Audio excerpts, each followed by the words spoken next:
E bora de diquinha de livros para ler em um dia, vamos lá?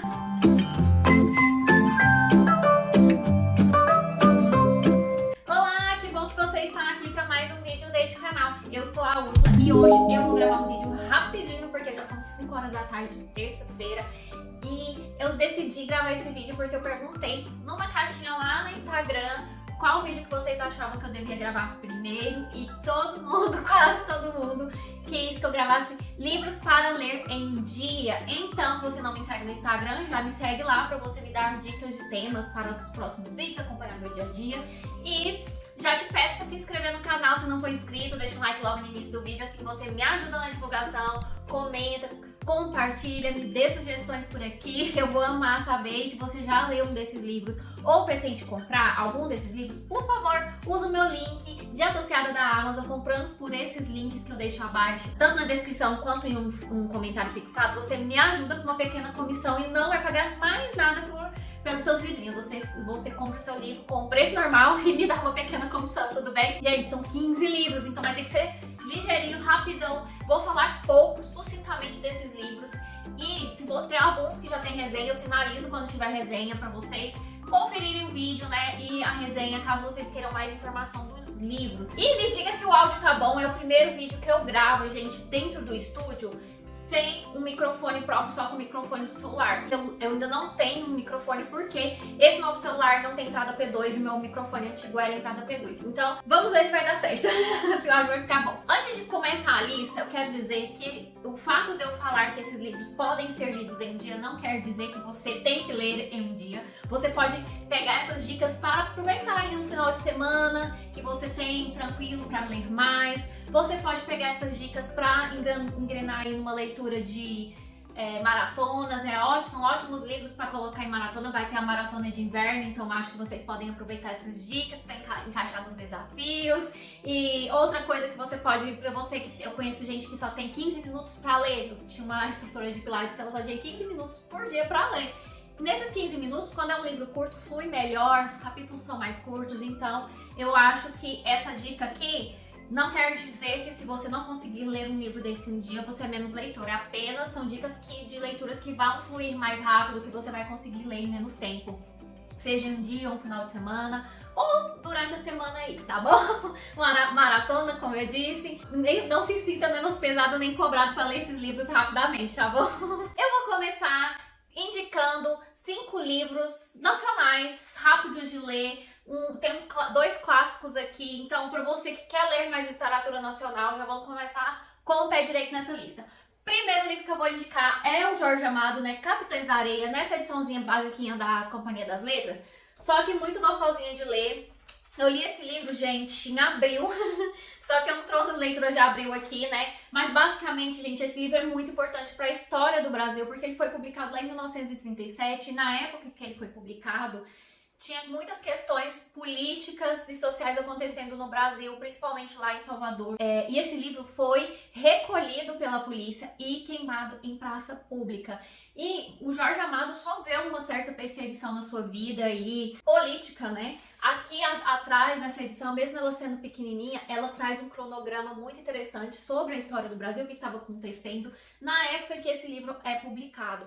E esse livro, mesmo sendo antigo, ele traz questões pertinentes para os dias de hoje. Aqui nós vamos acompanhar um grupo de crianças abandonadas, crianças de ruas, que vive ali num galpão abandonado. E eles são um grupo grande, todos eles têm que roubar e fazer traquinagens para sobreviver. O líder desse grupo é Pedro Bala, todos eles são muito jovens, se não me engano, Pedro Bala não tem nem 15 anos, e ele lidera uma equipe de crianças, né? Entre eles, os mais famosos é o professor, que tem esse apelido porque ele é o único que sabe ler. Então ele acaba lendo as notícias dos jornais e atualizando todo mundo ali do grupo.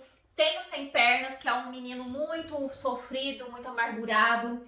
Tem o Volta Seca, que é onde o Jorge Amado faz uma alusão ali aos cangaceiros, porque ele coloca o Volta Seca como um menino afilhado do Lampião. E muitos outros que eu não vou conseguir citar aqui, só tem uma menina que adora, ela tem uma participação muito, muito interessante aqui nesse livro. A gente fica com muita dó, eles são introduzidos a uma vida de roubo, de drogas, bebidas alcoólicas e sexo muito cedo. Então, esses meninos totalmente desamparados, e vai fazer uma crítica ao sistema de prisão, aos reformatórios, que eram os lugares que levavam essas crianças menores de idade, vai fazer também uma crítica aos orfanatos. Então é uma crítica social que ainda é válida até os dias de hoje. É muito interessante você ler essa história rapidinha, gente. Tem quase 300 páginas, mas eu acho que porque intercala a narrativa com muitos diálogos e notas de jornais, né, matérias de jornais, acaba que a leitura é muito fluida. Eu li um dia esse livro. Então, depois de Capitães de Areia, temos Torturado. Esse livro aqui, gente, tem resenha no canal, vou deixar linkado. Aqui nós temos a história da Bibiana e da Belonísia. Eu quis trazer esse livro como exemplo a ler um dia. Ele tem 264 páginas, mas é um livro muito fluido de ler. Ele intercala também os pensamentos das duas irmãs, que são irmãs que não são gêmeas, mas elas têm uma idade muito parecida. E vai acontecer uma tragédia ali logo no primeiro capítulo, porque as irmãs vão se cortar com uma faca que estava nos pertences da avó. E uma delas vai prejudicar a fala e a outra vai ficar muda. E a gente não vai descobrir qual é qual até metade do livro. Mas o principal, gente, dessa trama é tratar sobre as questões das pessoas negras, né, as pessoas pretas após a escravidão, os descendentes diretos dos escravos. Porque o fim da escravidão não significou o fim do preconceito, pelo contrário, as pessoas negras passaram muitos anos em situação de miséria, em situação de semi-escravidão e até um tipo novo de escravidão até se conquistar um espaço na sociedade. E elas ainda fazem isso, né? As comunidades pretas ainda precisam lutar contra o preconceito, contra o racismo. E aqui vamos falar sobre uma situação, né, pós a escravidão, não fala exatamente a época, mas é uma comunidade que vive ali na Chapada Diamantina em situação muito parecida com uma escravidão, porque eles trabalham para um senhor de terras ali plantando, e a única coisa que eles têm como retorno é uma casa que não pode ser uma casa construída para longo prazo, tem que ser construída com barro, e aí eles podem plantar no quintal, eles não recebem um salário. Então é uma situação muito, muito complicada, muito difícil. Eu falo um pouco mais sobre todo o cenário para vocês na resenha, confiram lá, mas é um livro que eu indico e que dá para você ler no final de semana, dá para ler em um dia, e que vai te trazer muitas reflexões. Eu acho que super válida essa leitura.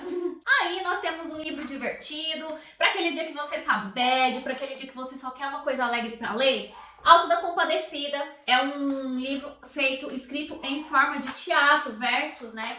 E ele é muito fluido, gente. Esse aqui eu não li nenhum dia, eu li em meio dia, eu li uma manhã, peguei pra ler. Tem o audiolivro dele, é muito engraçado, eu dei altas risadas. Ele é um pouco diferente, pra quem já assistiu o filme, não perca a oportunidade de ler esse livro, porque ele é diferente do filme. Embora algumas pessoas falem que tem muitas semelhanças, eu acho que tem bastante divergências e o final é diferente, então eu acho que vale super a pena tanto assistir o filme, porque é super divertido, quanto ler esse livro, porque, nossa, Ariano Suassuna, eu prometi que ia trazer pro canal outros livros dele, mas ainda não tive a oportunidade. Assim que eu fizer isso, eu trago uma resenhona completa das obras dele, pelo menos de 3, né, pra mim ler pelo menos 3, pra trazer um pouco mais sobre o autor, mas eu amei a escrita desse autor. Eu acho que uma obra super importante e icônica, que você vai ler numa tarde aí de domingo e vai se divertir a beça com essa história, sério.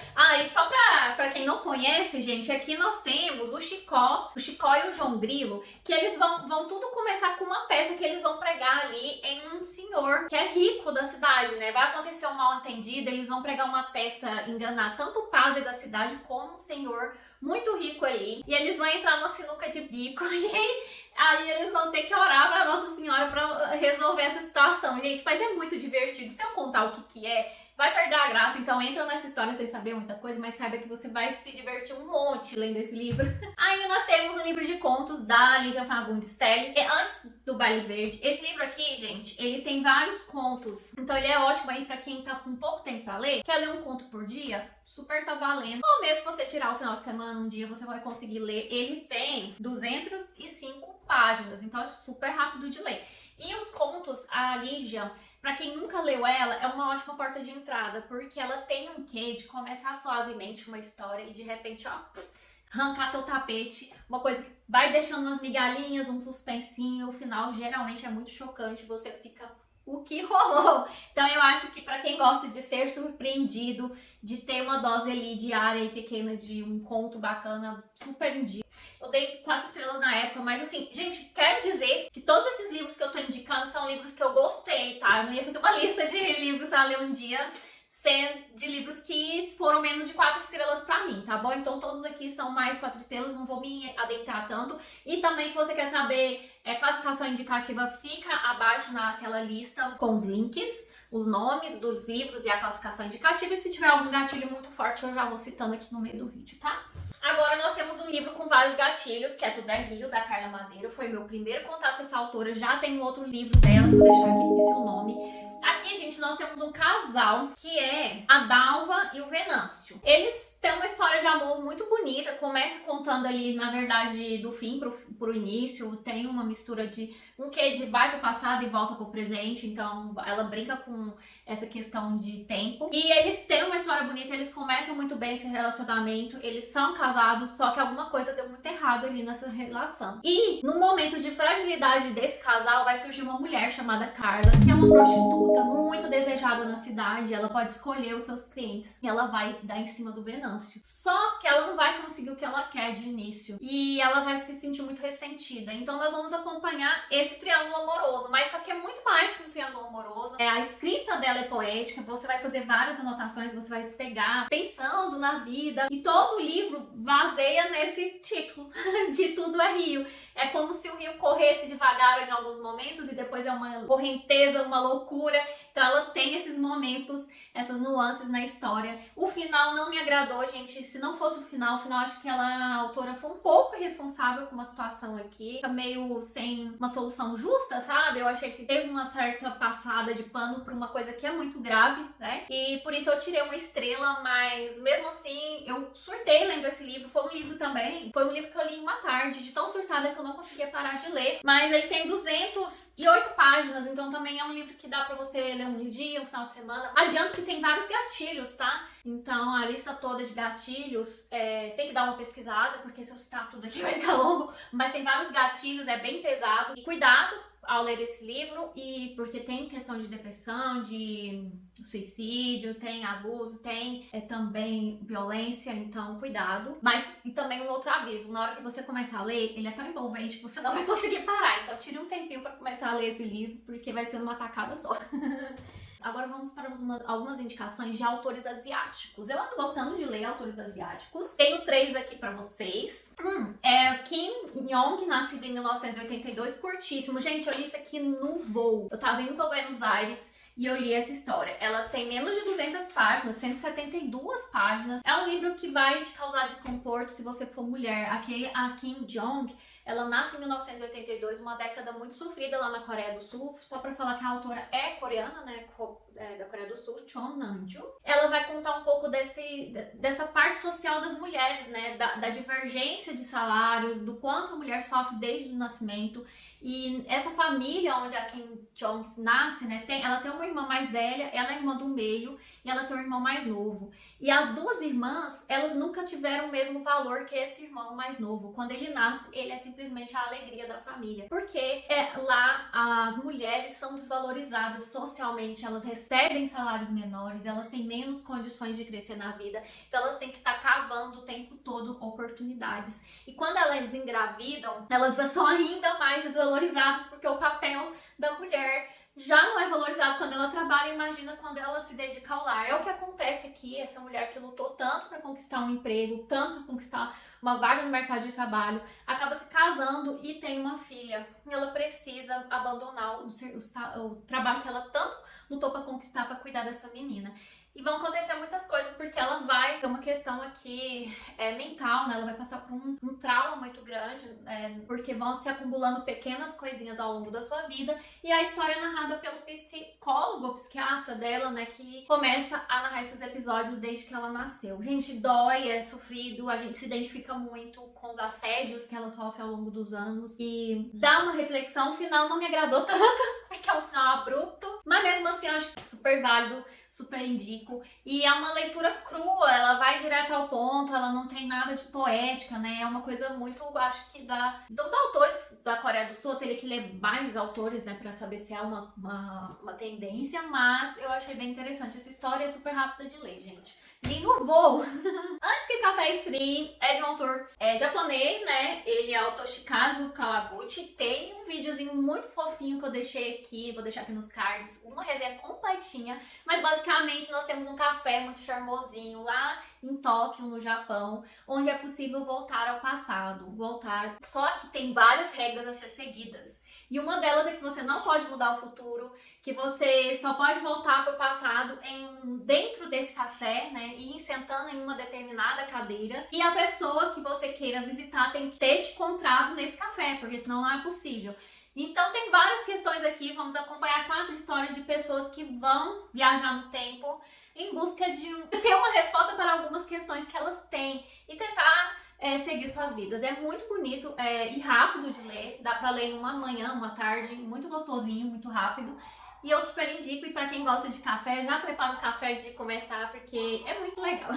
Outro autor japonês, na verdade, é uma autora, e é Relatos de um Gato Viajante. Eu ganhei esse livro. Na verdade eu ganhei os dois da Mulan, muito fofa. O Satoru é um homem que encontra o Nana, esse gato, na rua. E o Nana, gente, ele vai começar narrando essa história, mas a história não vai ser toda narrada pelo gato. Vai ter outras pessoas narrando ao longo do livro. Basicamente, o Satoru, por algum motivo misterioso, depois de tempo com esse gato, ele quer achar um novo dono, porque ele não vai poder mais cuidar do Nana. E aí nós começamos a acompanhar a viagem desses dois amigos, né? Do Satoru, o humano, e do Nana, o gato, em uma van por cidades ali ao redor de Tóquio, né? Cidadezinhas no Japão, onde ele vai reencontrar amigos, parentes do passado, né? Para poder tentar achar uma nova casa, um novo lar para o Nana. Ao longo dessa viagem, gente, a gente vai vendo tanto que o Satoru tá escondendo coisas difíceis e o Nana tentando, né, acalentar esse humano. Muito bonitinho, sério, gente, eu chorei quando eu terminei de ler o livro. É muito simples, não tem uma grande premissa, não tem uma coisa muito mirabolante aqui, gente, mas que maravilhoso esse livro. Quanto ele me deixou emocionada até hoje quando eu lembro. Ele tem 225 páginas e tem viagem de carro, né, no caso de van, tem um gato fofo e tem um humano gateiro que gosta de gato. Então assim, perfeito, gente, nunca errou. Agora eu vou falar de livros que eu li recentemente que me fizeram pensar em criar essa lista, né, gente? O primeiro é o Piranesi, da Susanna Clarke. Esse livro eu comprei em dezembro, chegou pra mim em janeiro. E desde o início eu tava muito empolgada pra ler, mas acabei enrolando, né? Ele vem com marcador. E aqui, gente, é muito difícil explicar, mas esse livro vai brincar com o mundo onírico, né? Vai brincar com sonhos, com um universo paralelo. É muito difícil explicar exatamente do que se trata, mas aqui basicamente o Piranesi é um homem que vive em uma casa cheia de cômodos. E essa casa não é só qualquer tipo de cômodo. Os cômodos são excêntricos, eles guardam segredos, objetos, pessoas, restos humanos. Eles são inundados por mar, passam por enchentes, tem estatuetas, tem arte nesses cômodos. E a gente não sabe por que o Piranesi está ali, porque ele está sozinho. E de vez em quando, de tempos em tempos, ele encontra o outro, que é um outro ser humano. E que ali eles têm uma breve conversa, mas basicamente o Piranesi passa a maior parte do tempo sozinho. Aos poucos a gente vai descobrindo o que tá rolando, gente, mas é um pouco confuso. Porém, a escrita da autora é tão maravilhosa, tão poética e bonita. E no final, você vai ficar refletindo várias coisas. Não sei nem o que dizer. Aqui no marcador tem uma frase bem interessante. A beleza da casa é imensurável. Imensurável, sua bondade infinita. É uma casa cheia de mistérios, você vai querendo conhecer cada vez mais a casa pelos olhos do Piranesi, que é um apaixonado por essa casa. Ele é um explorador empolgado. Você vai se apaixonando pelo Piranesi também, quer saber o que aconteceu para ele chegar ali. E no final, você vai ficar muito chocada. Essa fita é um pote, viu, gente? E ele te prende do início ao fim, apesar de ser poético, não é um livro a que a autora Susana Clark. Não é um livro demorado de ler, não. Ele tem 249 páginas e é um livro que você vai ler bastante rápido, porque você vai querer saber mais sobre a casa e mais sobre o que tá acontecendo.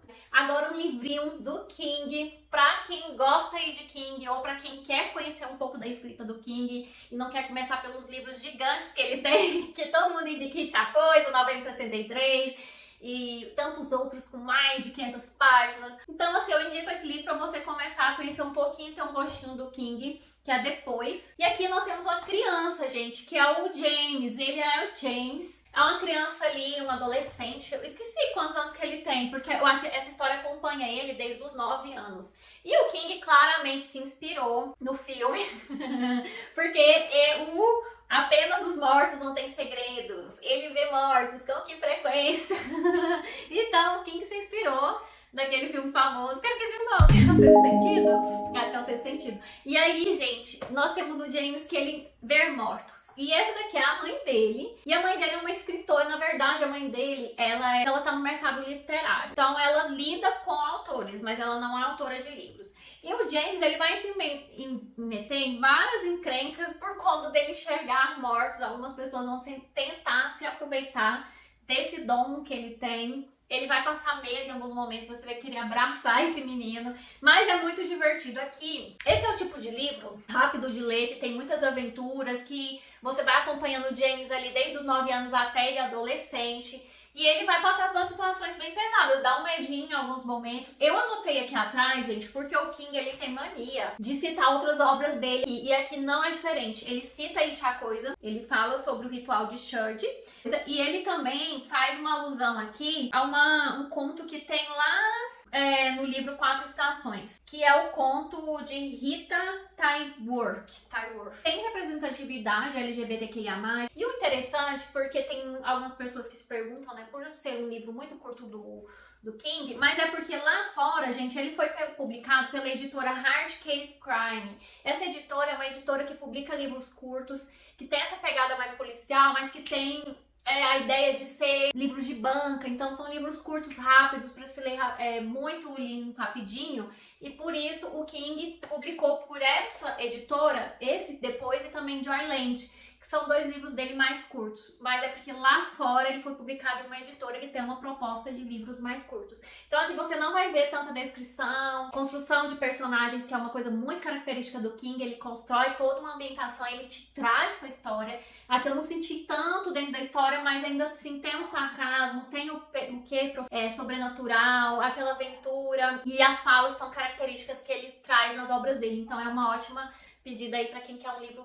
com suspense, com sobrenatural, né? Como eu disse, o James vê mortos, ele vai passar uns apuros com esses mortos aí, com esses fantasmas, e é bem divertido, ao mesmo tempo que dá um medinho, tá? Então, super indico essa leitura. E eu ganhei esse livro de presente de aniversário da Selma, lá do Clube dos Thrillers, e tô muito feliz de ter ganhado e ter lido rapidão e ter gostado.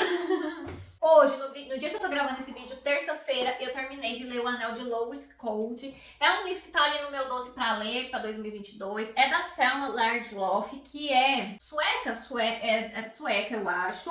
E esse livro, gente, ele tem uma pegada muito diferente, porque aqui nós vamos conhecer um general que tem posse de um anel. E insiste pra que o anel dele seja levado ao túmulo. No dia do seu enterro, uma das pessoas que estão ali percebe que o túmulo não foi fechado. E ele volta lá durante a noite e rouba o anel. E esse anel vai caminhar aí, gente. É uma história de aventura, de viagem, né? Porque o anel vai passar de mão em mão. E aonde esse anel passa, por onde esse anel passa, ele traz desgraça. Então é um livro muito rápido de ler. E muito divertido, ao mesmo tempo que dá um medinho. Mas não chega a dar um medo, gente. Eu acho que tem um mistério de saber o porquê, o que tem esse anel, né? Ele tem 160 páginas. E ele foi publicado ali em Tesouros Literários, primeiro como e-book, né, da editora Wish, que fez esse resgate dessa autora que já ganhou o Prêmio Nobel de Literatura.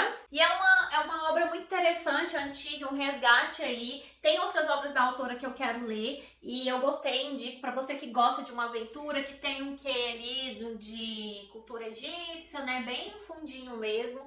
E se você quer saber mais, eu não posso falar porque esse livro é bem curtinho. Qualquer coisa que eu falar mais do que isso vai te dar spoilers. Mas leia porque é bem divertido. Os dois próximos livros que eu vou indicar, gente, são livros pra te fazer chorar. São livros pra te emocionar, pra te fazer refletir. O primeiro deles é O Olho Mais Azul, da Toni Morrison.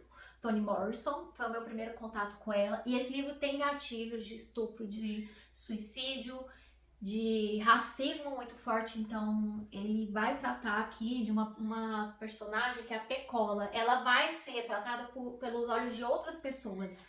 E ao longo de todo o livro ela vai sofrer todo tipo de abuso, todo tipo de preconceito, racismo, violência, por conta de ser uma menina retinta, né, de uma cor muito negra. E ele vai trazer um retrato, um recorte do que as pessoas negras sofriam ali naquela comunidade dos Estados Unidos. E quando você descobre o nome, porque esse livro chama O Olho Mais Azul, nossa, é de cortar o coração.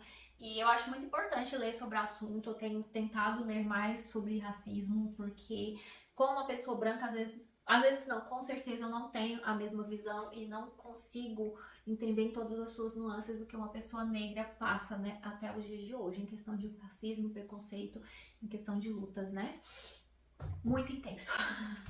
Aí tem Fique Comigo, eu fiquei até um pouco abalada. Aqui nós temos uma autora nigeriana, Ayobami Adebayo. E aqui vai ter uma trama familiar. Nós temos um casal, que é a Yedidi, e ela se casa, gente. Ela se casa com um homem que eu esqueci o nome. E depois de um tempo de casamento, eles não conseguem ter filhos. E a família do esposo dela começa a cobrar uma posição desse esposo. Que lá na Nigéria, gente, é permitido que o homem tenha mais de uma esposa. Então ele acaba acatando, né, esse pedido da família meio que forçadamente. Só que lá no passado, a Yegide exigiu, né, essa mulher exigiu que o casamento deles fosse monogâmico. E ele aceitou. Então, ela passa uma situação muito complexa. Primeiro, porque ela queria um casamento monogâmico. Segundo, porque toda essa família tá cobrando um filho que ela não tem culpa de não estar acontecendo. A gravidez não é assim. E terceiro, porque ela quer muito ser mãe. Então, ela quer ter um filho, mas não consegue. E a gente vai acompanhando essa história. Vão acontecendo cada coisa, gente. É tiro, porrada e bomba. É uma mini novela. Porque, assim, muita coisa acontece nessa história em menos de 300 páginas. Quando chega no final, você vai ficar chocado. Então tem intrigas, tem esses problemas familiares, tem essa cultura da Nigéria, né, que é muito diferente da nossa, mas a questão da mulher tentando trabalhar e se sustentar, e muitas vezes a mulher ganha mais que o homem, mas não tem o mesmo reconhecimento. E o final, os plots, você fica assim, ó, de olho aberto, de boca aberta, é muito chocante e muito triste também em momentos. Eu chorei em vários momentos pela dor dessa mulher que não consegue ter um filho, sabe? E ela vai passar por coisas absurdas, assim, por situações absurdas. Leiam! Dá pra ler um dia, um final de semana, se você quer fritar sua cabeça. Aí um livro mais doido, divertido e um pouco reflexivo, que é um clássico, gente, Diário do Subsolo. Ele tem no Kindle Unlimited como Memórias do Subsolo, vou deixar aqui. Ele é do Dostoiévski, né? Um autor aí russo. E, gente, aqui nós temos um homem que ele tá vivendo no subsolo. Ele vive em uma casa solitária, não tem ninguém com quem contar. E ele vai contar um pouco do seu passado. E à medida que você vai lendo, dá uma vergonha alheia, porque ele passa por situações muito constrangedoras. E ele se coloca nessas situações. Ele é um homem que não tem trato social, então ele não tem amigos. E quando ele faz algum amigo, ele tem uma situação de relacionamento, ele não sabe lidar, ele é grosso, às vezes ele dá umas bolas fora. Então, assim... tem umas situações muito engraçadas e muito reflexivas. Vai falar sobre solidão, sobre esse homem que ao longo da história aqui, ele cometeu muitos erros, mas ao mesmo tempo ele não tentou reparar esses erros e acabou vivendo ali nesse subsolo. Ele abandona o emprego para viver da subsistência de uma pequena herança, então ele tem que economizar bastante para essa herança render, mas ele não tem nenhuma perspectiva, nenhuma vontade de mudar essa situação. Você fica angustiada com ele, você vai rir dele, vai ficar com uma vergonha alheia. Eu achei super divertido, rápido. Pra você que quer ir conhecer a obra de Dostoiévski, como ele trabalha seus personagens nos livros, é uma ótima porta de entrada, porque tem menos de 200 páginas. Na verdade, tem 120 e poucas páginas. Então, excelente aí pra começar a ler uma literatura russa e rápida. Último livro, um terrorzinho aí, um clássico do Iran Levin. O Bebê de Rosemary. Eu comprei essa edição belíssima, perfeita, da Dark Side Books. Gente, que história chocante! Esse livro foi publicado em 1967 e depois que esse livro foi publicado, teve uma leva ali de livros no mesmo sentido, de questão de sobrenatural, de que possuem pessoas, né? E teve o Exorcista, depois teve a Profecia. E aqui nós temos uma mulher, que é a Rosemary, ela se casa com um ator de cinema. E esse ator, gente, ele é detestável, esse marido dela. Detestável. Mas assim, eu não consegui gostar dele. Mas a Rosemary, ela é muito doce e muito inocente. Ela se casa com ele e o sonho dela é viver num certo prédio que é muito polêmico. Acontecem umas coisas misteriosas nesse prédio. Mas o sonho dela é alugar um apartamento ali. Eles conseguem alugar um apartamento e ela conhece, tem uma amizade com a menina, que ela se envolve ali ao levar suas roupas pra lavanderia. Ela conhece um casal muito gentil também, e ao longo dos livros, só que ao longo do livro, a gente, como leitor, a gente vai percebendo as coisas, só que a Rosemary, ela demora muito pra perceber, ela demora pra perceber que algo errado não está certo, e isso deixa a gente angustiada, a gente quer falar, Rosemary, corre menina, vai embora desse lugar, larga esse homem, porque, sério, dá vontade de pegar essa mulher e levar ela embora, porque ela não percebe que as coisas estão erradas. E aí, gente, como o próprio nome diz, é um caso de possessão, de não sei o que vai acontecer com esse bebê de Rosemary, em algum momento ela vai ficar grávida, isso já tá implícito no título, não é spoiler, e a gente vai acompanhar essa gravidez e essa mulher passando por coisas muito estranhas nesse apartamento e nesse prédio em geral. Acontece morte, tem muita coisa acontecendo ali, gente. Eu indico, mas tem gatilhos fortes aqui para estupro, para violência e para que se você não gosta de livros tipo Anticristo, tem algum... Não leia, mas eu achei divertido em alguns pontos, triste em outra. Quero dizer que se você ler esse livro e você não ficar com raiva do marido da Rosemary, você tá errado. Mas eu gostei bastante, foi uma leitura que eu li muito, muito rápido, de um dia pro outro. Eu não consegui parar de ler enquanto eu não descobria se a Rosemary ia acordar pra vida. Sério, ela tinha que acordar. E é isso, gente, nossa, que loucura, eu acho que eu falei muito, hein? Vou tentar cortar esse vídeo, vamos ver o que vai acontecer. Espero que vocês tenham gostado das minhas dicas de livros para ler no fim de semana, num dia, do jeito que você achar melhor. E dê dicas aqui embaixo de livros que você acha que é super rápido de ler, fluido. E bora conversar mais nos comentários. Muito obrigada se você assistiu até o final. Até o próximo vídeo. Um beijo. Tchau!